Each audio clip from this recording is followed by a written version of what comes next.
Meus irmãos, nós seguimos aí então, caminhando a passos longos na cronologia do livro de Atos, dos Atos dos Apóstolos, mas também como nós intitulamos como Atos do Espírito.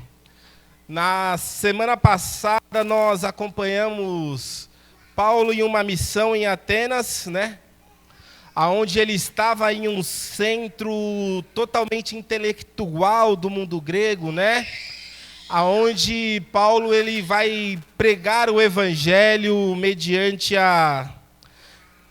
toda a filosofia e toda a religiosidade daquela cultura. Ele vai precisar defender o evangelho durante todo esse contexto.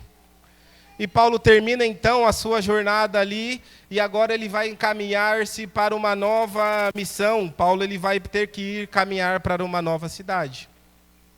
E como nós já conversamos com as crianças, Paulo ele sai de Atenas e ele vai para Coríntios.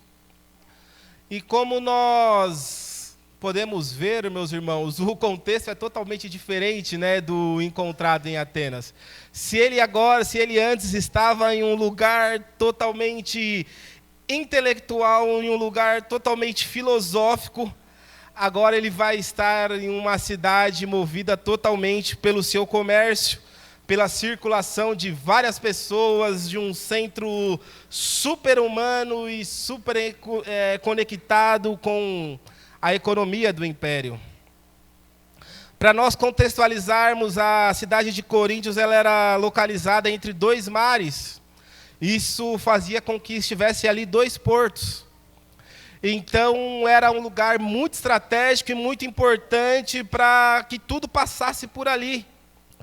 Ali era o verdadeiro centro logístico, Mercadoria, soldados, viajantes, tudo que nós imaginarmos passava por aquela cidade e fazendo daquela cidade uma cidade, então, muito importante.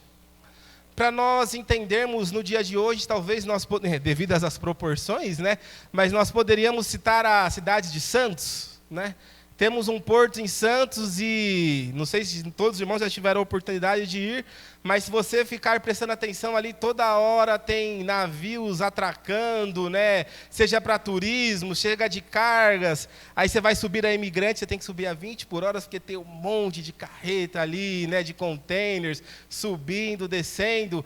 Por quê? Porque ali é uma cidade estratégica, onde chegam mercadorias, pessoas por causa do porto. Rio de Janeiro, nós também temos portos, acho que na Bahia, não sei, mas já tivemos, mas com certeza ainda temos. O Espírito Santo, o Tiago disse aí, Então, é para nós entendermos como funciona uma cidade onde tem um porto.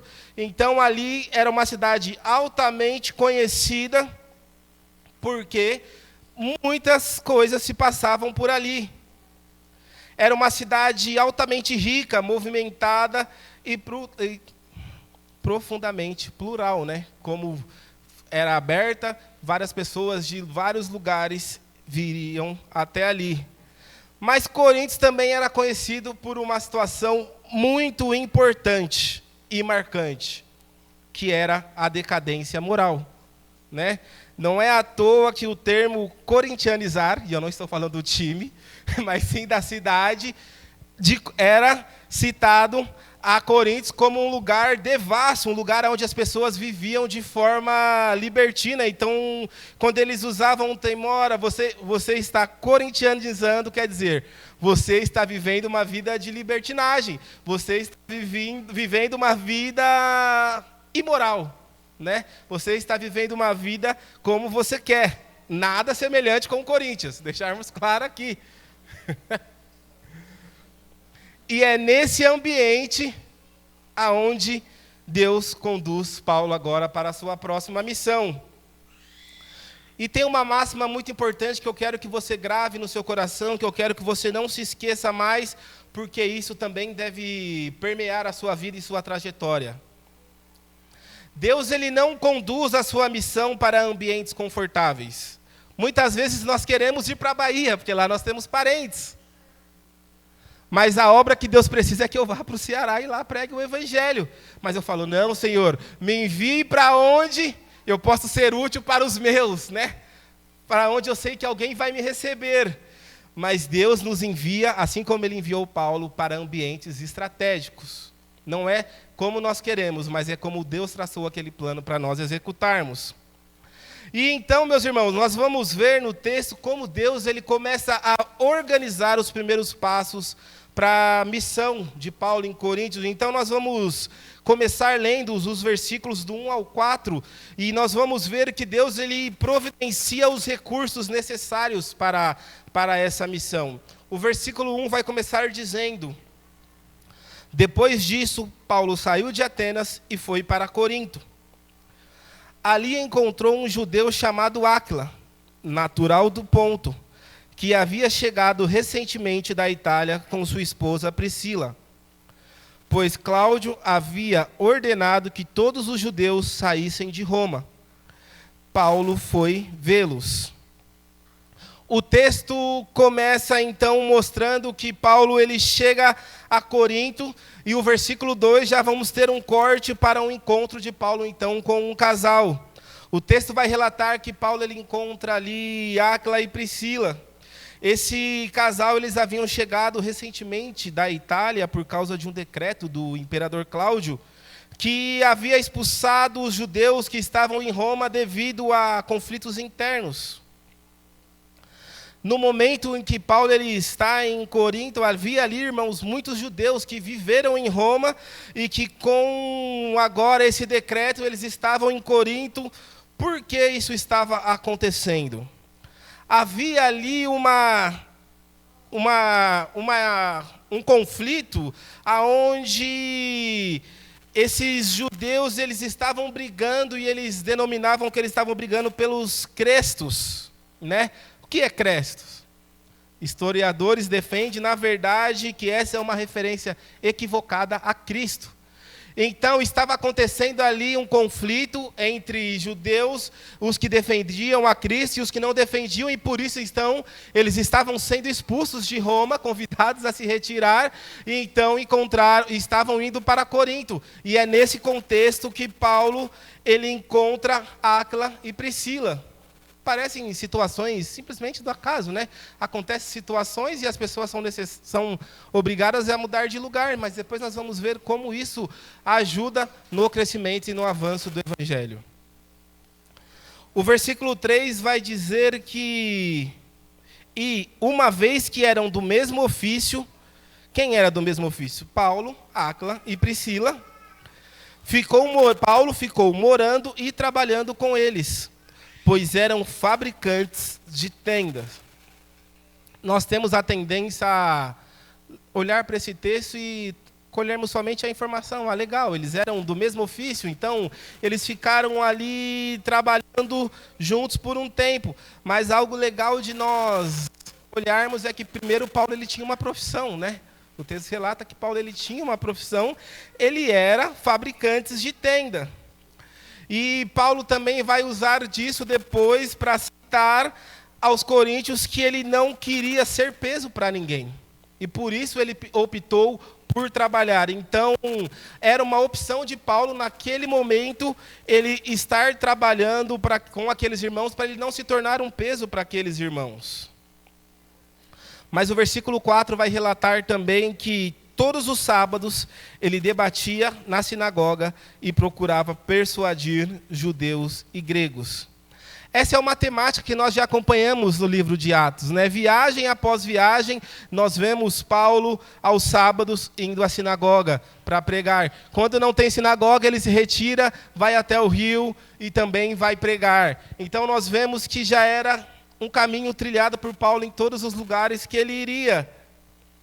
E o texto vai enfatizar também que ele não só trabalhava, ele trabalhava de semana, e aos finais de semana, aos sábados, ele ia então discutir com os judeus e gregos que procuravam persuadi-los, né, a respeito de Jesus.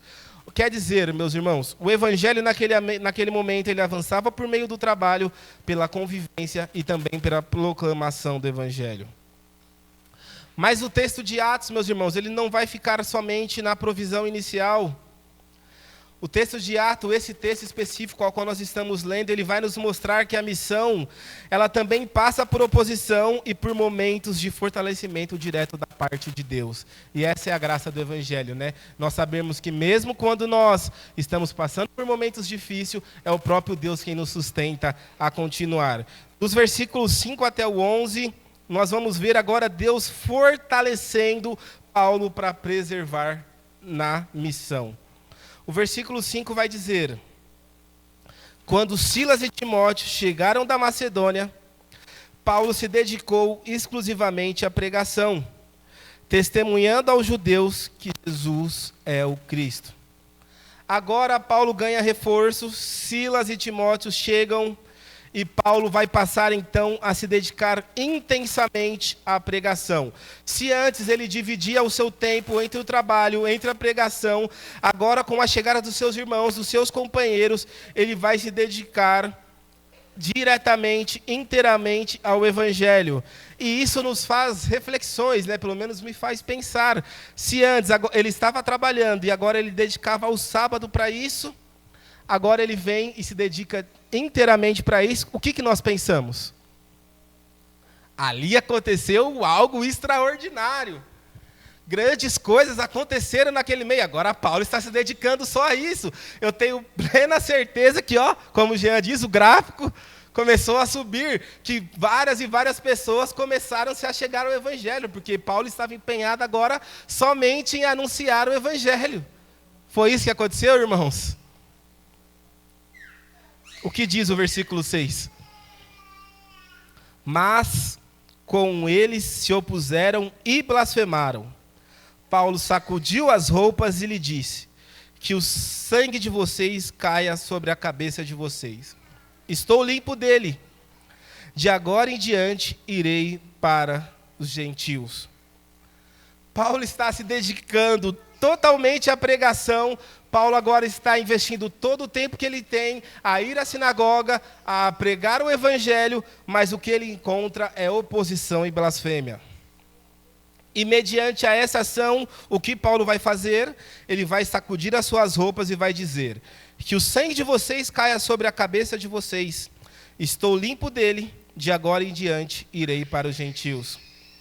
Essa atitude de Paulo é muito semelhante ao que nós vimos Jesus instruindo aos próprios discípulos, não é mesmo? Nós podemos ver em Lucas capítulo 9, versículo 5, Jesus vai dizer ao que aos discípulos? Se não receberem, saia dessa cidade e sacudam a poeira dos pés, como testemunho contra eles. O próprio Jesus já havia instruído os discípulos a sacudirem o pó dos pés quando as cidades rejeitassem o Evangelho. E o sentido, né, dessa ação ele era claro. Não é que Paulo ou os discípulos eles estavam com vingança com aquelas pessoas, não é que eles estavam desprezando, mas ele estava ali claramente dando uma declaração de responsabilidade espiritual. Paulo estava dizendo: olha, eu não tenho responsabilidade sobre a ação de vocês. Eu vim até aqui, eu preguei o Evangelho para vocês e vocês o estão rejeitando.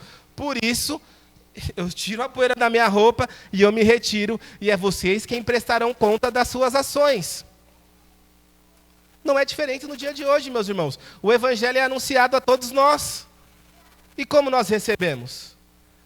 Nós temos a opção de receber e falar: olha, que bênção, assim como nós vemos que pessoas que receberam, falando: olha, eu creio que Cristo é o Salvador, eu creio que Ele morreu e que Ele ressuscitou e que Ele me purificou de todos os meus pecados.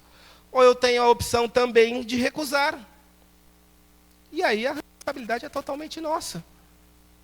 Não tem problema, ou tem muito problema, mas você precisa ter claro no teu coração que não existe o neutro. Não existe uma não resposta. A não resposta é uma resposta.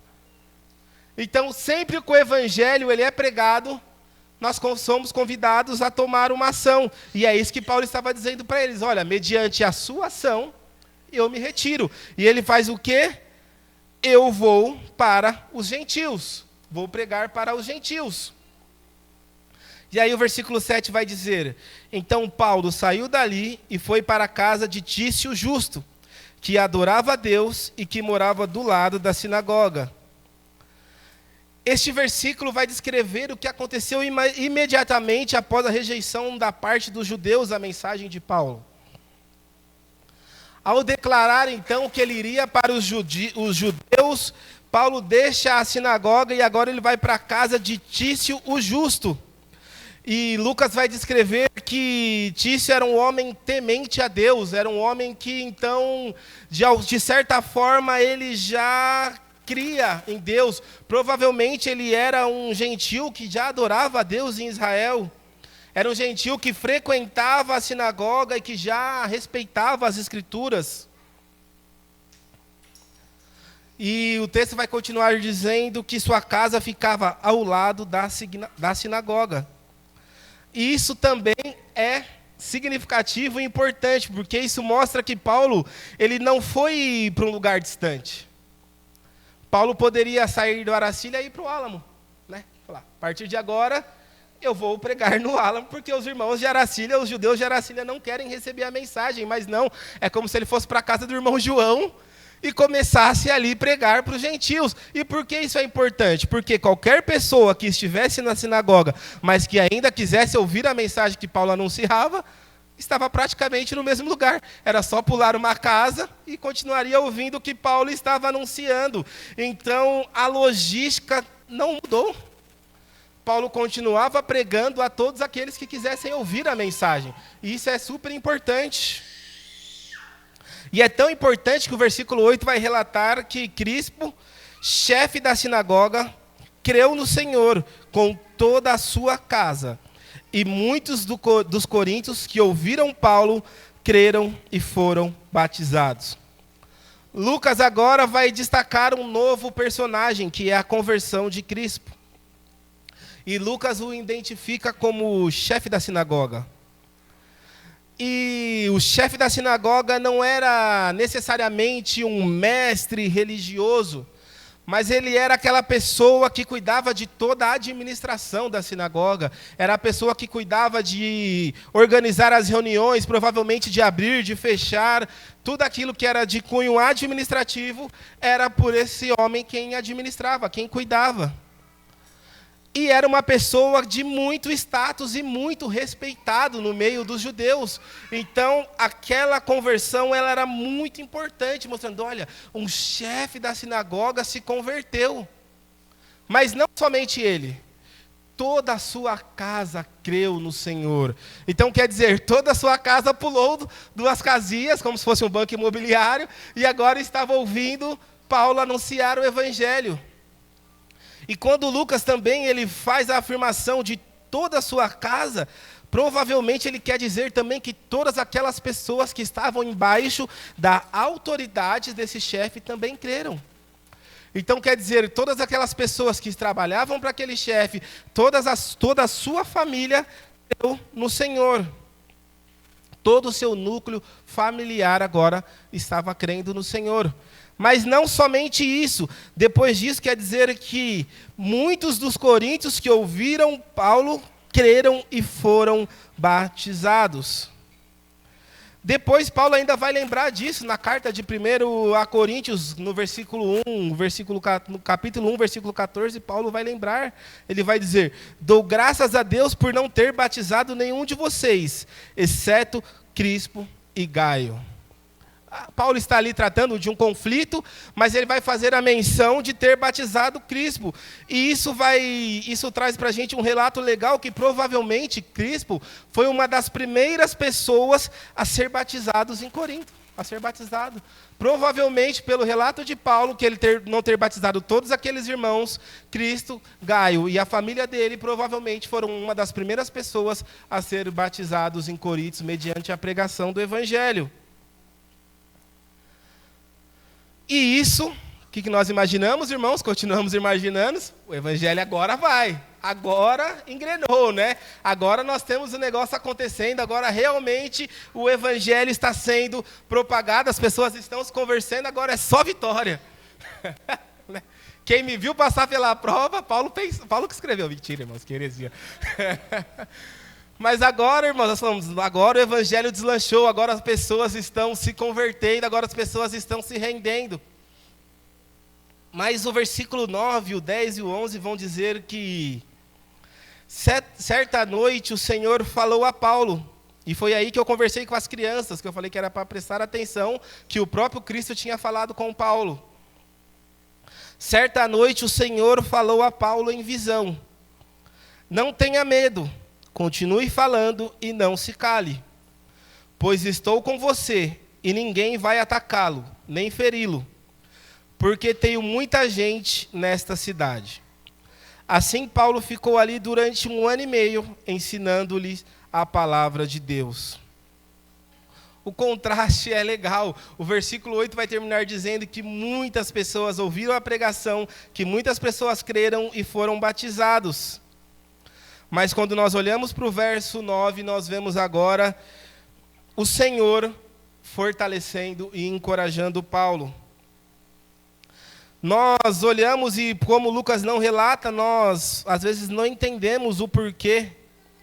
Mas claramente aquela perseguição, aquelas pessoas que estavam se opondo a Paulo, ali quando ele estava pregando na sinagoga, provavelmente ainda continuavam agindo contra Paulo. Provavelmente ainda continuavam agindo contra a mensagem do Evangelho. Eles não tinham, Paulo foi para outro ponto, então seguimos nossa vida e ele segue a dele. Não, é muito provável que essas pessoas ainda estivessem se opondo à mensagem que estava sendo pregada naquele momento. Por isso que o Senhor vai falar a Paulo.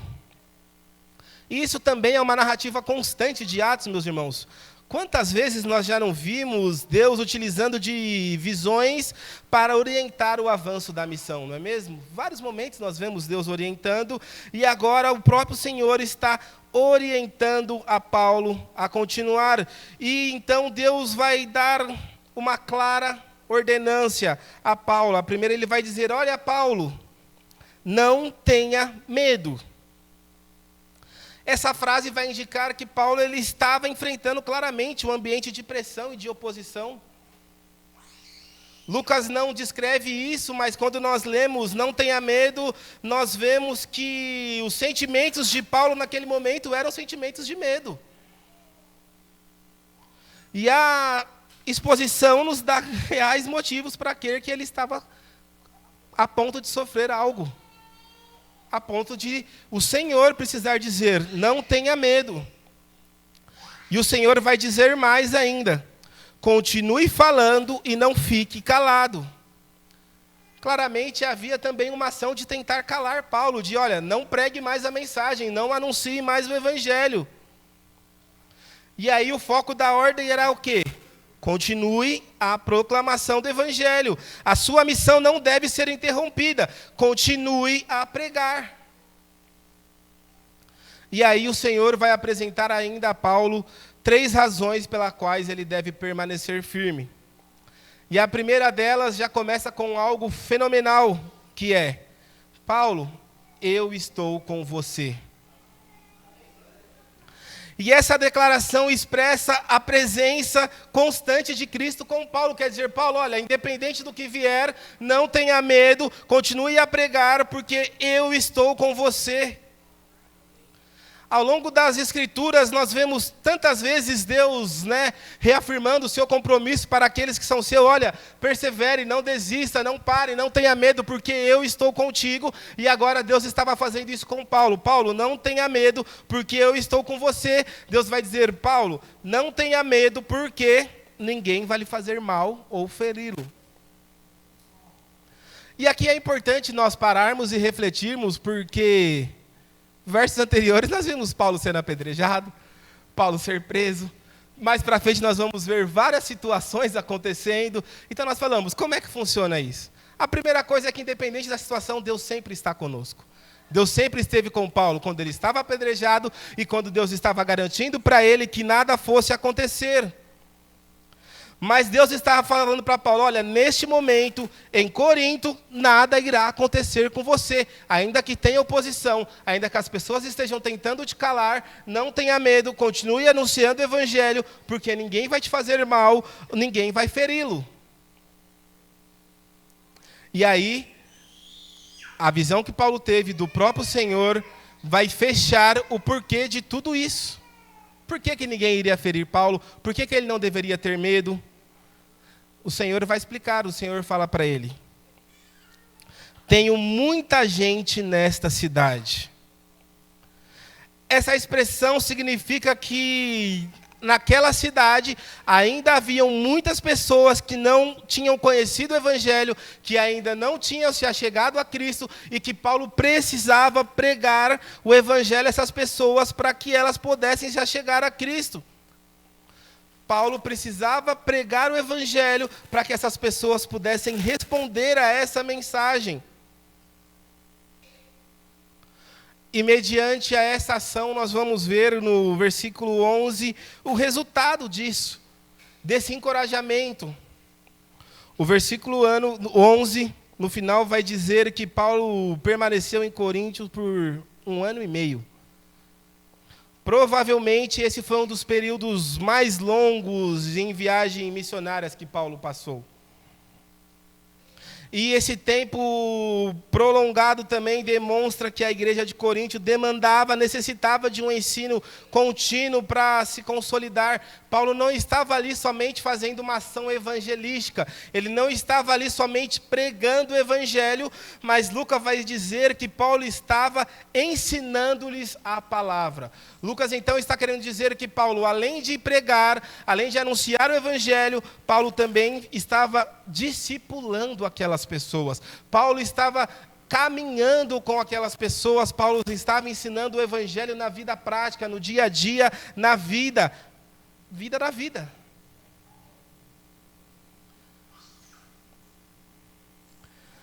E aí nós podemos ir dos versículos 12 até o 17, onde nós vemos claramente Deus protegendo o avanço da missão, assim como ele tinha prometido para Paulo que ele o protegeria. Versículo 12 vai dizer: enquanto Galho era procônsul da Acaia, os judeus de comum acordo atacaram Paulo e o levaram ao tribunal. Este homem, disseram ele, está persuadindo o povo a adorar a Deus de maneira contrária à lei. Paulo ia falar quando Galho disse aos judeus: se fosse uma questão de crime ou de alguma grave ilegalidade, seria razoável eu os ouvir. Mas já que é uma questão de palavras em nome de sua própria lei, resolvam isso vocês mesmos. Não quero ser juiz dessas coisas. E mandou expulsá-los do tribunal. Então agarraram Sóstenes, chefe da sinagoga, e os espancaram em frente ao tribunal, mas Galho não se importou com isso.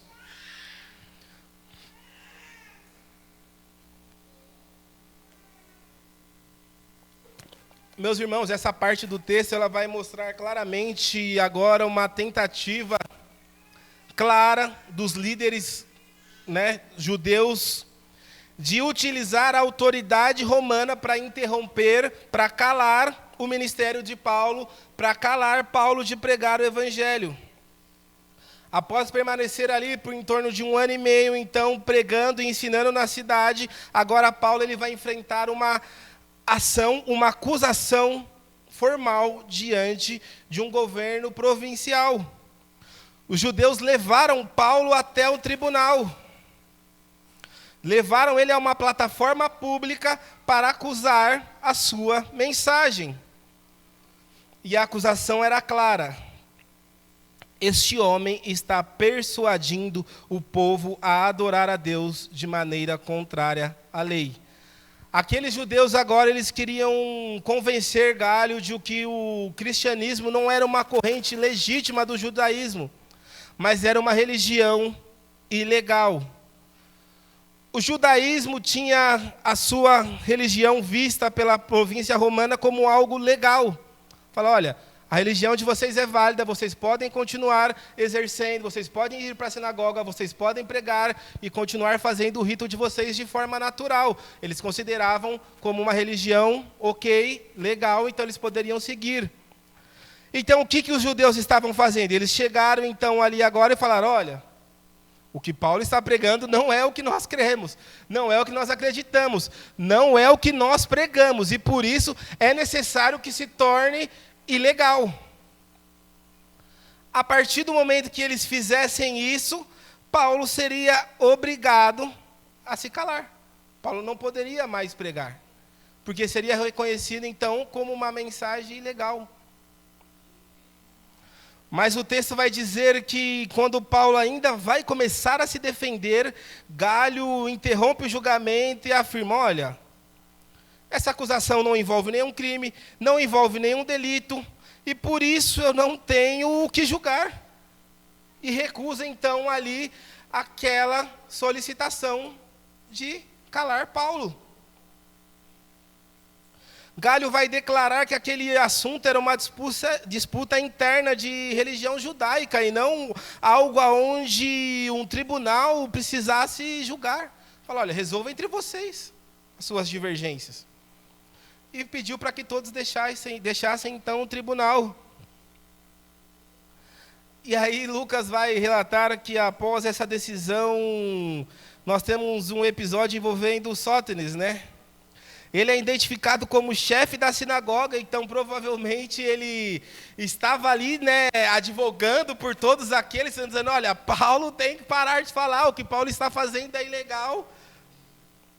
E quando acaba então, quando todos são retirados, a passagem vai dizer que a multidão o agarrou e o espancou diante do tribunal. E o texto não vai deixar claro qual é essa multidão, se foram gentios, se foram judeus. Não vai dizer o motivo, mas muito provavelmente é porque eles estavam insatisfeitos com a ação ali tomada, né? Olha, como você deixa isso acontecer, né? Aproveitaram o momento, às vezes já não gostava muito, sentaram a reia, né? Sentaram ali o couro. E Gaio, neutro, não toma nenhuma ação. Mas Paulo sai dali ileso, podendo continuar pregando a mensagem de Cristo conforme o próprio Senhor tinha dito para ele que ele faria. E é importante, irmão, nós olharmos para o livro de Atos e nós entendermos que Lucas, ele não, para o livro de Atos e especificadamente também para o capítulo 18, e nós entendermos que Lucas, ele não está somente mostrando uma sucessão de acontecimentos. Muitas vezes parece ser até, nós olhamos à primeira vista e podemos dizer: olha, um casal foi expulso de Roma. Olha, um missionário somente mudou de cidade, era algo normal de se acontecer, até porque era um missionário. Olha, pessoas rejeitam a mensagem de Cristo, isso é super normal, outras pessoas também creem em Cristo. Um governador toma a decisão de expulsar um povo de um lugar. Lucas não coloca isso como coisas soltas, não. Lucas não está tratando somente de um acontecimento da história, mas ele quer que nós enxerguemos algo ainda maior do que tudo isso. Lucas quer nos mostrar, meus irmãos, que por trás de cada detalhe está a mão soberana de Deus. Lucas quer nos mostrar através desse texto que foi o próprio Deus quem conduziu Paulo até Corinto. Lucas quer nos mostrar nesse texto que foi Deus quem colocou Áquila e Priscila em seu caminho, para que eles pudessem ali caminhar juntos por todo esse período. Foi Deus quem abriu a casa de Tício justo para que Paulo pudesse continuar pregando o evangelho. Não era uma situação aleatória.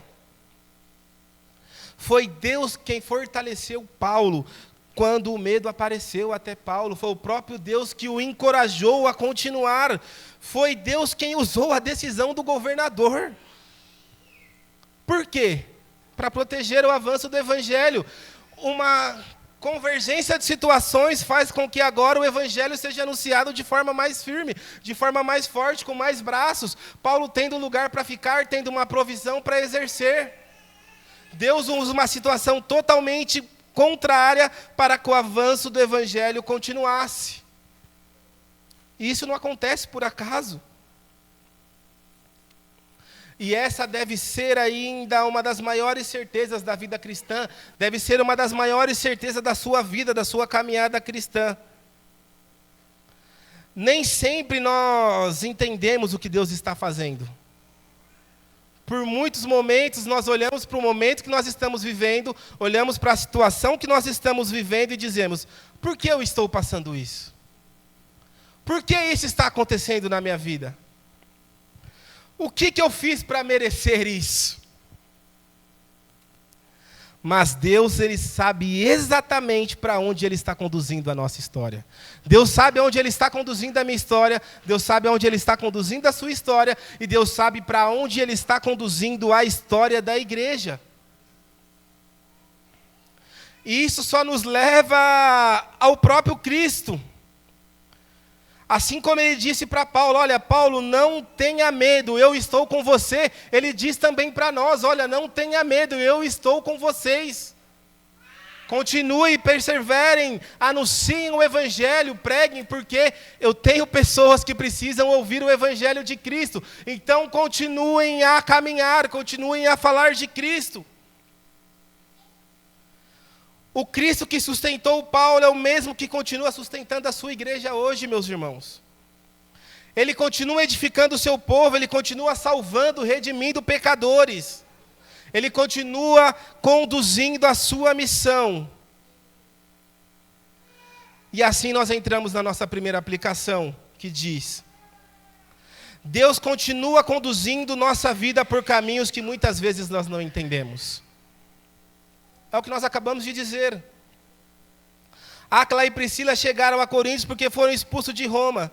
Isso é uma tragédia, humanamente olhando. Eu fui expulso do meu lugar. Imagina você ser expulso da sua casa, do lugar onde você mora, e para um lugar onde você não conhece ninguém, um lugar onde você nunca viu ninguém.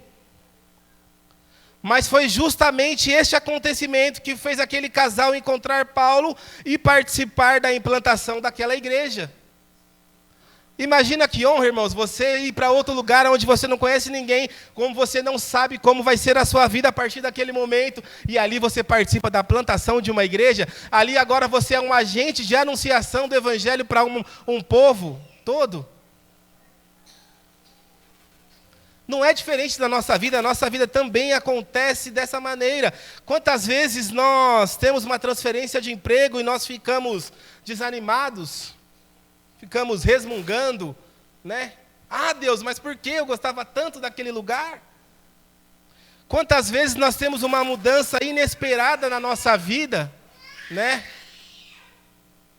Quantas das vezes nós somos acometidos de uma doença e reclamamos, questionamos, dizemos: mas olha, Deus, por que eu estou com isso? Eu sou o filho amado de Deus. Eu não deveria estar passando por momentos de dificuldades, eu não deveria ter medo. Eu não deveria estar doente, até parecemos que somos imortais.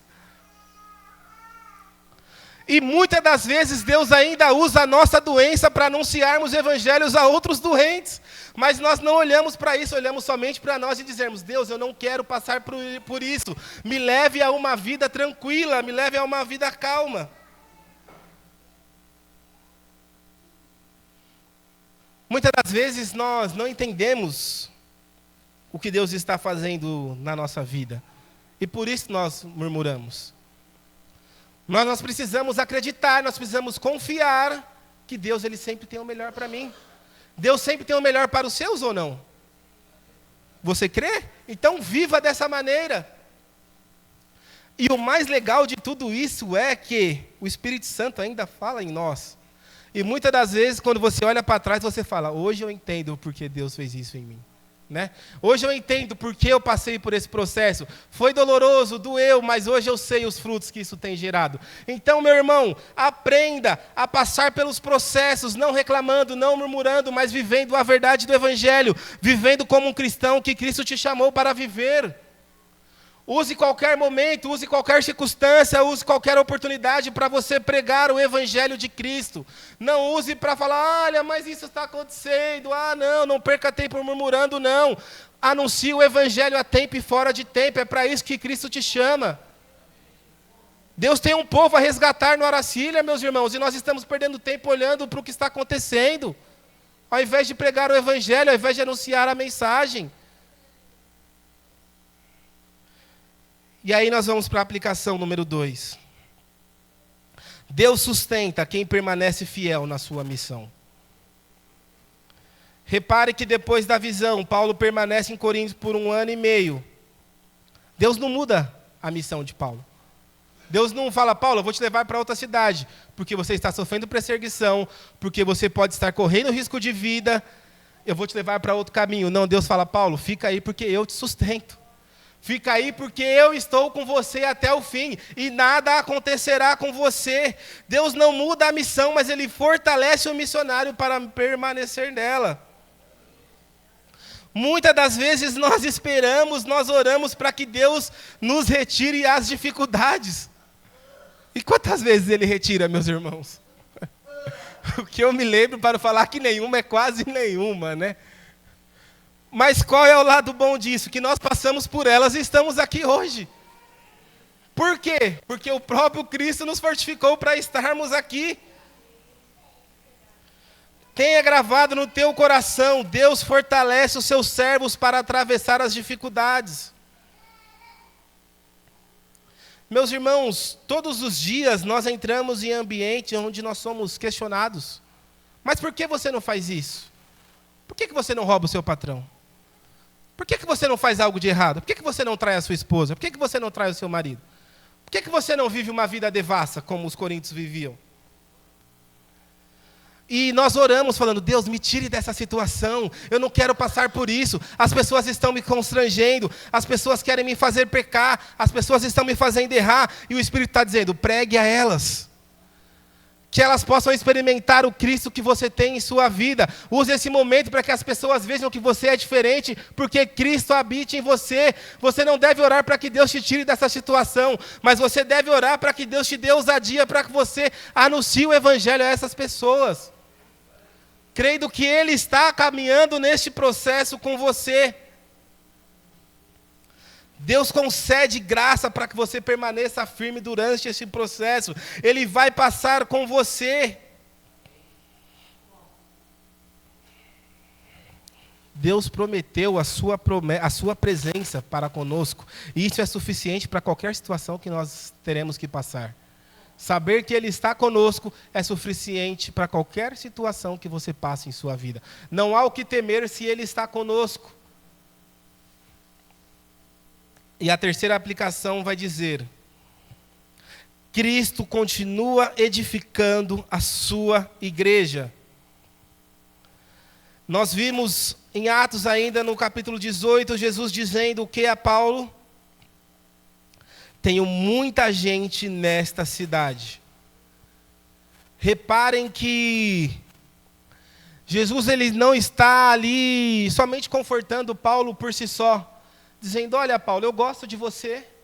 Olha Paulo, você já sofreu muito pelo meu evangelho, você tem caminhado tempo a tempo, você já foi preso, você já passou por várias perseguições, e por isso eu estou com você. Seria legítimo, não seria? Paulo já tinha sofrido muito pelo Evangelho, Paulo estava caminhando, dedicando a sua vida ao Evangelho, mas não é isso que Jesus vai falar para Paulo. Ele vai dizer, olha, não tenha medo, continue, eu estou com você porque eu tenho muita gente nessa cidade. Cristo está conosco porque Ele tem uma missão para nós, que é de pregar o Evangelho, que é de anunciar a este Cristo a quem nos resgatou e redimiu. Cristo está com você para que você leve essa mensagem adiante. Que a todo momento, que tempo a fora de tempo, Ele está com aqueles que são seus e que vivem para Ele, assim como Paulo vivia. E por isso você deve seguir no Evangelho, pregando. Você deve ter claro também que seguir na missão não é algo pautado em suas forças, em seus méritos. Às vezes você fala, olha, eu vou pregar o Evangelho porque eu sou bom. Você não vai. Primeiro, quando vir a primeira perseguição, você vai capar o gato. Quando alguém chegar e dar um grito mais forte na sua orelha, você vai falar o quê? Eu estou sozinho. Mas quando você sabe que o próprio Cristo te chamou, você vai adiante, você vai com ousadia, você fala, não, eu vou pregar, porque Cristo me chamou para essa obra, e Ele garante que Ele está comigo e estará cuidando de mim. Então entenda que você é chamado a pregar o Evangelho, sempre com Cristo na frente, guiando a sua vida. Meus irmãos, ao olharmos para o livro de Atos, para o capítulo 18 até o versículo 17, nós aprendemos que, ainda que venham as perseguições, ainda que aconteçam situações desfavoráveis na nossa vida, ainda que venham situações onde nós não entendemos o porquê aquilo está acontecendo, Cristo ainda nos chama a continuarmos firmes e caminhando em seu Evangelho. Ainda que nós não saibamos o que está acontecendo, o plano perfeito de Cristo não se altera. Ele continua intacto e é para você estar ali. Não era para você estar em outro lugar. O próprio Cristo te colocou ali. Então siga, faça aquilo que Ele te chamou para fazer. Amém, meu irmão? Eu te convido a fechar o seu olho, seus olhos neste momento e refletir sobre o que foi pregado.